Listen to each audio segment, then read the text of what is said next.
Good morning, everyone. Good morning. My name is Chuck Newman. Excuse me. I'm on the board of directors of the Association for Conflict Resolution for Greater New York. I'm not Julie Denny. Right. We don't know where Julie is, but it probably has something to do with the fact that Chris Christie didn't authorize the repair of the tunnels 3 years ago. She comes in from New Jersey and has not made it in. So I'm filling in. Welcome to this roundtable breakfast, the rainbow in the cloud revealing the invisible through a relational orientation to conflict. Thank you all for coming. We'll introduce the speaker in a second.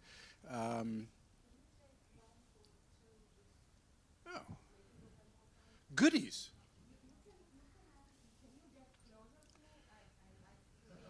Please move up. Please move up. We won't bite.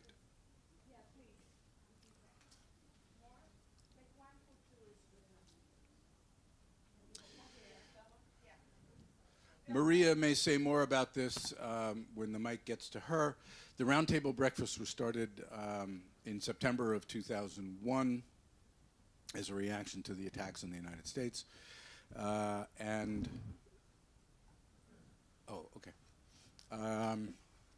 have been going strong since. What we do before the speaker gets started is we pass the microphone around the room so everyone can introduce themselves. Please try to keep it brief, so we'd like your name, where you work, what you do, and in particular, what brought you here today. Is there something in particular about the topic that brought you here? What would you like to hear about today?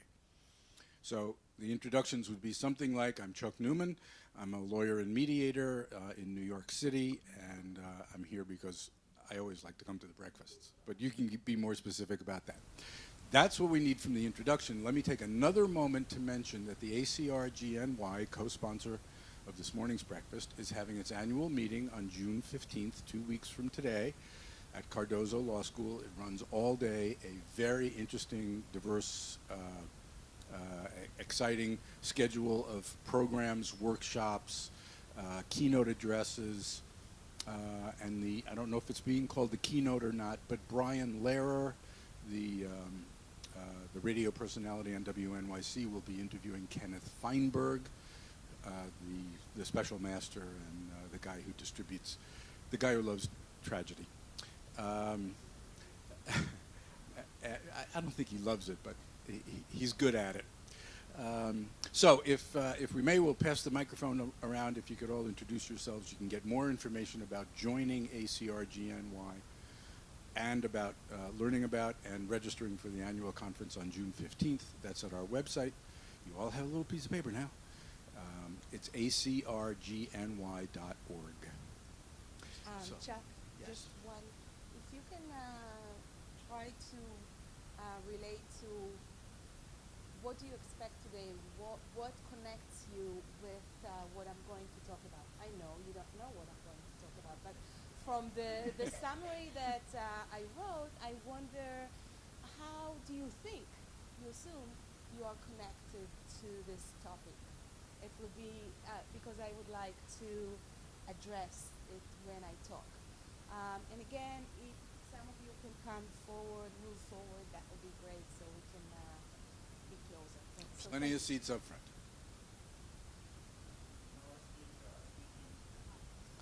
all right, like this. Hi, I'm Vivian Top. I'm a former student of Maria Volpe, and I love these breakfasts. My name is Michael Graff. I'm a mediator and arbitrator and lawyer in the city of New York, in private practice. Hi, my name is Roger Schengart, and I'm a professor of economics at John Jay. And I'm interested in this conflict, this never-ending conflict and evolving conflict, since I studied many years ago in Israel, and I'm Jewish. Carol Weiss, volunteer community mediator, and just interested in this is a different approach to mediation. Hi, I'm Susan Cushman. I teach English, Human Rights Studies, and Peace Studies at Nassau Community College, State University of New York. And I'm just here to learn more about the conflict studies aspect of peace studies, because I'm still evolving in the field. Hi, good morning. I'm Mary Jo Eister. I'm a former lots of things, formerly employed by New York Law School, teaching the mediation clinic, by Brooklyn Law School also, teaching the mediation clinic, formerly a board member of ACRGNY, and here because I love to be able to be here whenever I can. Good morning. I'm Kevin McKay. I'm a retired New York State trial judge. I do mediation now in the Southern District, hopefully soon in the Eastern District. I'm a former adjunct teacher here, and I'm a member of ACRGNY. So I'll introduce myself while I have a mic. I'm Maria Volpe. I'm a professor here at John Jay, and I run the dispute resolution program. I'm thrilled that we are the co-sponsors of this breakfast since, as Chuck said, 9/11. So we're going on, 16 years of monthly breakfasts. We're over 200 breakfasts now. I really want to thank Tzofnat for being here with us this morning, and look forward to this really interactive breakfast with these colorful Post-its. Hi, so I'm Bonnie Selterman. I've been an educator and a mediator for about 20 years, human communication and culture, primarily at NYU, and more recently also on human dignity and humiliation studies. I have a particular interest in the cross-section of social constructionist theory and social identity theory.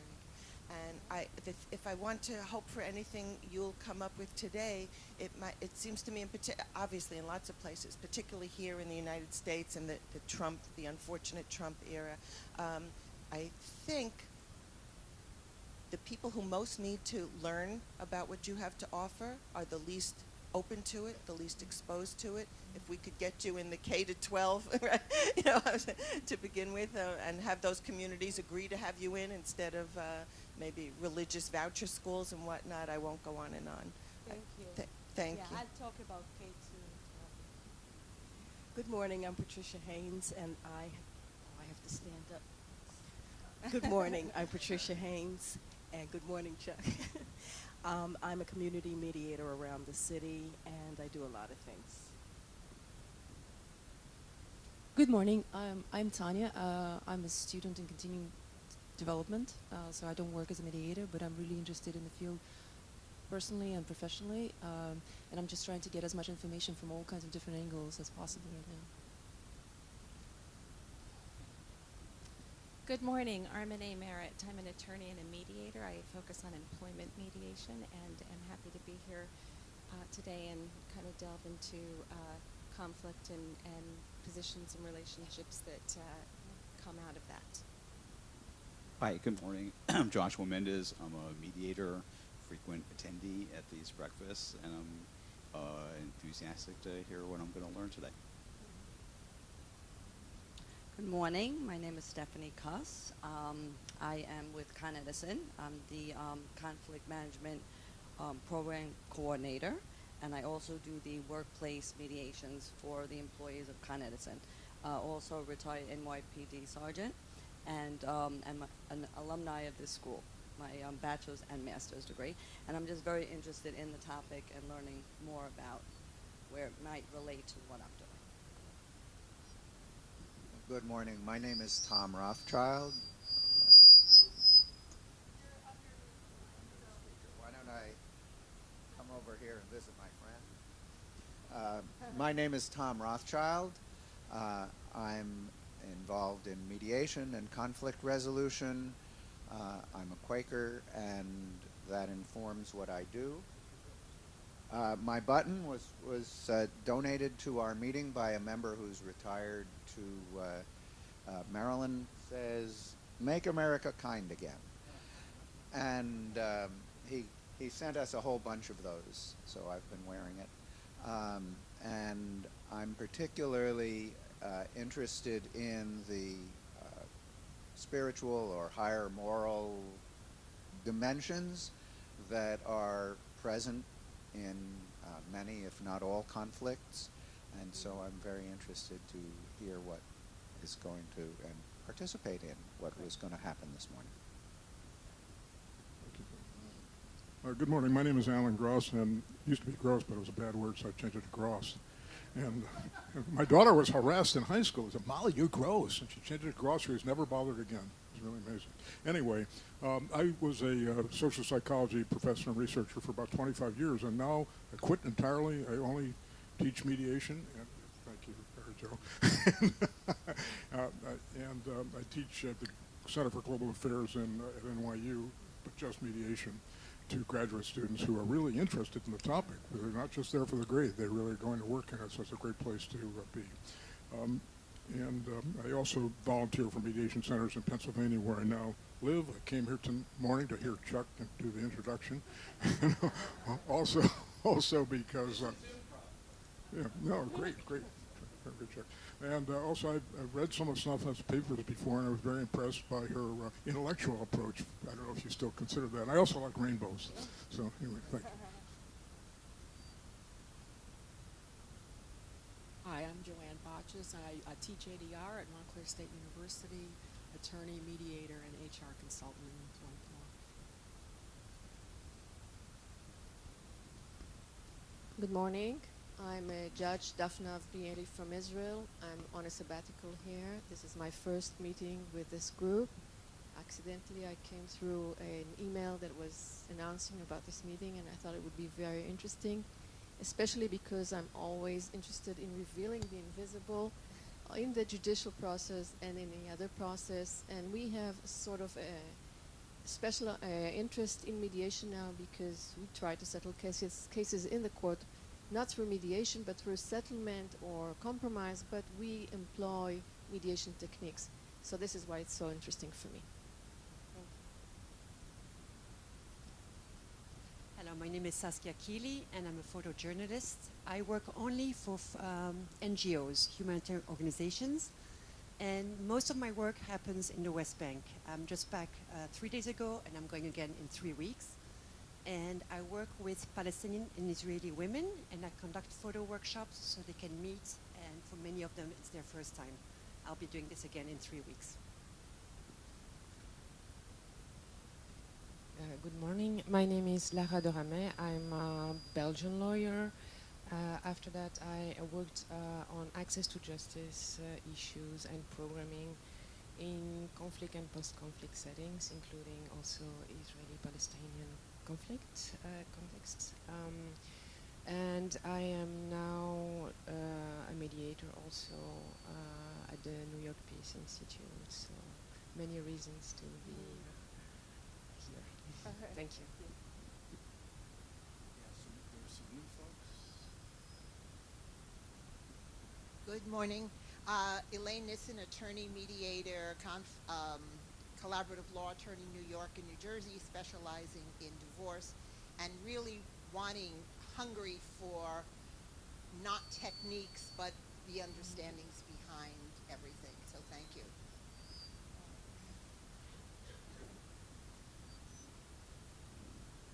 Hello, good morning. My name is Andrea Arturo. I am a dispute resolution student here at John Jay College. So very excited to be here. It is my first time attending one of the breakfasts. Thank you.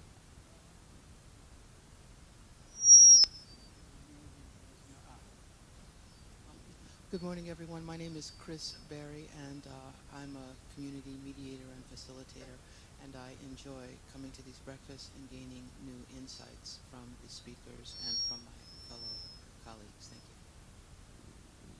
Anyone else introduced him or herself? So good. Thank you all for coming. I'm going to let Tzofnat introduce herself, but Tzofnat Peleg-Baker is here. You're all familiar with the topic, and I'm going to allow her to tell you about her background as it applies to the work she's now doing and the presentation she's going to be making this morning. Thank you all for coming. We will take a very brief, a couple of seconds pause at 9:30 in case someone has to leave to get someplace. So we'll just sort of announce at 9:30, and if you could sneak out, we'll talk about you after you're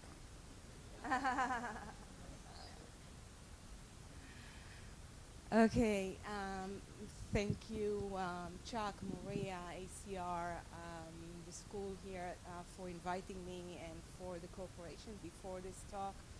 I am delighted to be here and to have a conversation with you. Rather than giving a talk, I would like to have a conversation, though I have to cover some material, and some of it is pretty controversial, challenging for 8 o'clock in the morning, I have to tell you. It raises more questions than answers, so don't expect to get answers from me. It raises a lot of tension, actually, in our thinking about where we live in. There is a reason why I spoke about the water we swim in. I get started. I have now, 40 minutes to run until somebody leaves. So let's get moving. So I'll share my insights with you through my journey. I think it makes most of the sense, and since I'm doing working on theoretical issues, but I'm aiming at practice, and I came from practice, bottom-up process, and I'll talk about that. But theory and practice are very important for me, and they are interconnected in many ways, and they are so important to improve our practice. So I'm going to go through my journey. The is and what is, I think, what we do in life, right? There is the is, how we perceive things, and there is the want. And there's always a tension between them. So I'll dance through this tension all the time when I talk today.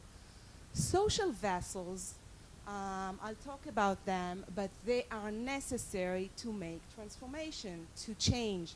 I'll explain that later, and I'll have a positive note at the end. So, you know, I grew up in Israel. 12 wars so far. Remember the back and forth in the middle of the night to the shelter. As a child, lost my best friend at the age of 20. As a result of it, my daughter is named after her. But, you know, interestingly enough, when I became passionate about conflict, wasn't because of that. It was when I got to the workplace.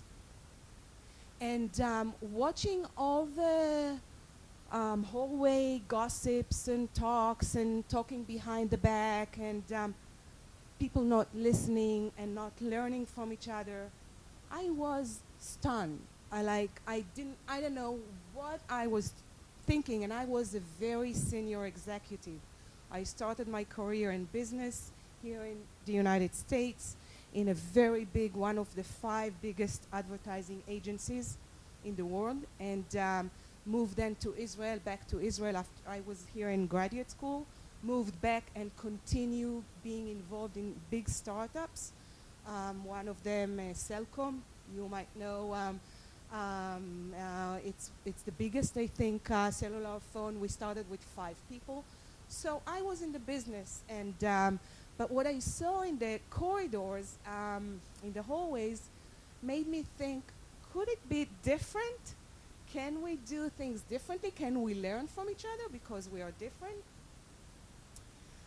That was in my head, and mind you that was at almost at the 21st century. The internet started, and I felt, wow, we can get everywhere we want. We are so connected, but I felt there's no connectedness, and I still am. Think there are many connections, but no connectedness, not enough for me. Also, it was after the Rabin assassination in Israel. Violence everywhere. You couldn't get to a coffee place without looking to see if somebody is going to explode next to you. That was from 95 to 2005. But at the same time, we started doing dialogic groups. So, but I was in business, right? So being so dissatisfied, I left my perks, my car, my great salary, never recovered since then actually, and went to study democracy. What is democracy and how can we educate kids democracy? So I went to the Democratic Education Institute, Educational Institute in Israel, and I started a journey. You know, I remember before doing that, I asked my friend who was the CEO of a research company, my best friend, Tamar, and I asked her, what's happening? Why in the workplace we relate to each other like this? And she said, Tzofnat, you are confusing. You are very confused between personal and business. So this is another question that was in my mind. Is there a dichotomy, such a dichotomy between personal and business? I had to know more about that. So I said something about democratic education, but I did dialogic groups. And you know what? It's interesting because people, many young people came to listen to the other side. Okay, so I did secular and religious groups, Palestinians and Israelis, Arabs and Jews within Israel. It's so amazing. After a few minutes, the dialogue ended. Why? Why do you think it ended? And we would be there for a whole day. Why did it end? What do you think? Yeah, I would like it to be a little bit interactive. Listen, okay, okay.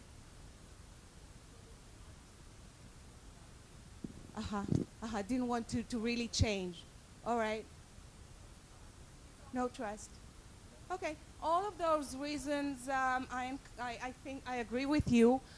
What I was fascinated about is how automatic the reaction is, how people attached to what they came with, their opinions, their views, and they don't let go. This is it. This is the position. And although they came all the way from different places to meet the other, they have no space for the other. It's only about them. It's a generalization. But I saw it as a pattern over and over again. The only place that I saw, and then I was in the Ministry of Justice. We introduced conflict resolution, mediation, which started in '92 in Israel, and I joined the national team at the center where we introduced those tools in different areas in Israel. I was a mediator. I took training in mediation, and I worked in organizations because that was my passion, and business conflict. But what really, this is in retrospect, but very soon I realized what we do in democratic schools, and later on with my partner in other contexts, in organizations and in communities and towns, processes to get people together closer to really create a different atmosphere. That was different from all those dialogic groups. So what I do today as a result of it is I'm trying to understand what did we do as practitioners to create a different quality of togetherness. Because we didn't have a clue, we just did it, right? As most practitioners do. They do something, sometimes it works out and sometimes it doesn't. But this one I thought worked out. And over the years we developed so many models. I'll try to share just one of them with you. We don't have the time. But something worked out in the way we did things. And I want to learn from it and connect it to theory. So the focus is the invisible. So fish swim in water, right? They swim. They don't realize if the water is contaminated or not. When do you realize something is contaminated? There are consequences to it, right? Right? It impacts your health. It's the same with people. We do the same things. We have the norms, the values. We swim in it. We don't engage in it most of the days. But when it starts being like here in our field, we are so polarized, so divided. Those are the consequences of something that is invisible. So we want to engage in the invisible. And when I talk about invisible, I talk about assumptions, about things we take for granted, all the underlying patterns, and they become patterns. It's really hard to change. So in my academic work, I do something that most scholars I know, they take one side. Either they are traditional psychologists, and traditional psychologists, what do they focus on when they try to understand the phenomena? Even social psychologists.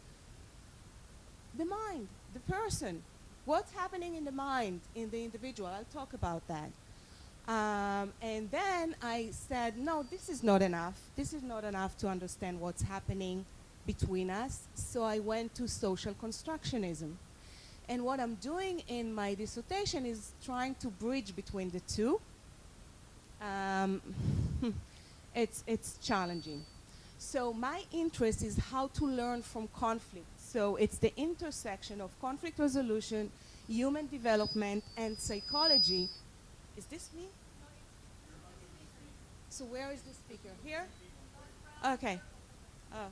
So in psychology, it's the combination of social, developmental, and cognitive. So the goal is to generate a theoretical frameworks that help us to understand and improve practice. It could be mediation, it could be consensus building, it could be conflict resolution, all types. So when I speak, think about what you do and how this approach can help you when you do whatever you do. So what I'm trying to find is actions or condition, identify processes, practices, social context, and come up with essential ingredients that can support transformation. Okay? But at the same time, since I'm a social constructionist, I cannot tell you that what I'm telling you, those are principles that apply to everything that you do. They are historically and context originated, they're placed. They are not something that, but they are considerations. Let's take them as something to consider.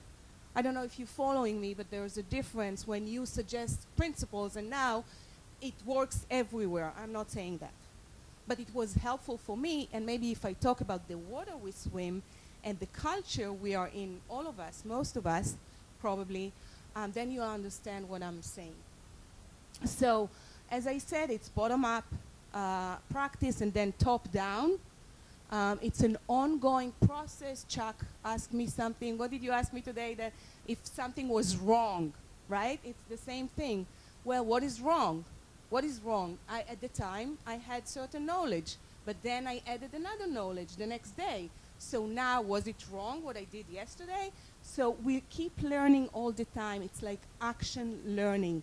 Learning from real challenges through reflection, using theoretical frameworks that we integrate into our way of doing things during the days, and to make things better. It's a continuous process. It's like the difference between experience and expertise. What's the difference? People say, you know, I have 20 years experience. What is it? Expertise is something that's been taught, you know, in school and in a career. Experience can be much more personal. Okay. Experience is something personal. Expertise something that, but okay. Any other difference? Speak up. So we can. Oh, so I'll leave it for now. All right. Thank you. Yeah. Versus the experiences that we've actually had. So, Mm-hmm. yeah. So just to reiterate it, there's a difference between acquiring information and actually processing and applying the information. Mm-hmm. Mm-hmm. Okay, what I would like to draw your attention to is that in experience, you know, I teach MBA students, and there's always at least one person who comes to me after the first class and says, I have 20 years in negotiation, I can teach this class.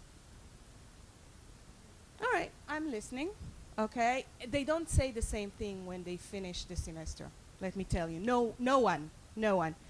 Why? Because experience, it's like everything in sports or everything that we do, we probably repeat the same mistakes over and over and over again. Expertise, we have to have theory and concepts and frameworks to try to implement them in a certain way that changes our habits. That's much more difficult. We have to be reflective as to what we do, what worked for us and others, and what didn't. So we develop expertise. If we don't pay attention, we do not develop expertise, we have experience. Okay? So, okay, this I like that. Experience without theory is blind. Theory without experience is mere intellectual play. All right. Now, in our field, the middle of the 90s, scholars became dissatisfied with what we are doing. Remember that? Bush and Folger, right? Putnam. I have an expert here. Excerpt from her seminal work. I recommend everyone to read. 1994. Are you familiar with her paper? About the assumptions, the 3 assumptions of negotiation, but it applies to all conflict resolutions, and she talks about it. And maybe we can see it differently. I'm following her recommendation.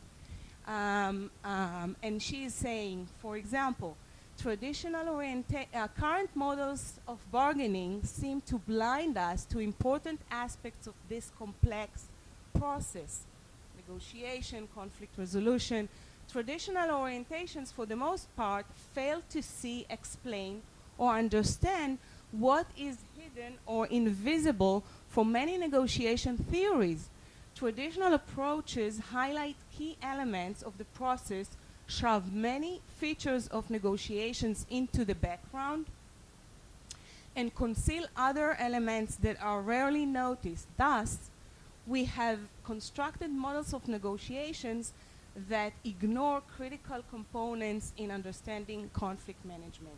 And this is the time when narrative mediation came about, transformative mediation, Sarah Koeb, Winslade, and my advisor, Monk, and others who started to say, listen, this is not enough. Let's see, how can we think about conflict differently? Now, mind you, I am focusing, although I came from a war zone, I'm focusing on daily conflicts, because this is where we can transform, because we have opportunities, if we want to reflect and practice. They can become very protracted and intractable. It changes the life of people. How every turn that we do every day with other people changes the trajectory of people's career. It destroys and bring about people. So I pay attention to what are we doing, how do we walk our talk. All right, so what I want you to do now, you have your notes, take another partner, preferably somebody you don't know, you haven't worked with. I want you just take a couple of minutes for associations for respect. Just associations. What is respect for you?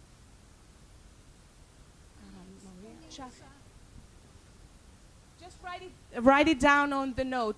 The many words that you come up with. Okay.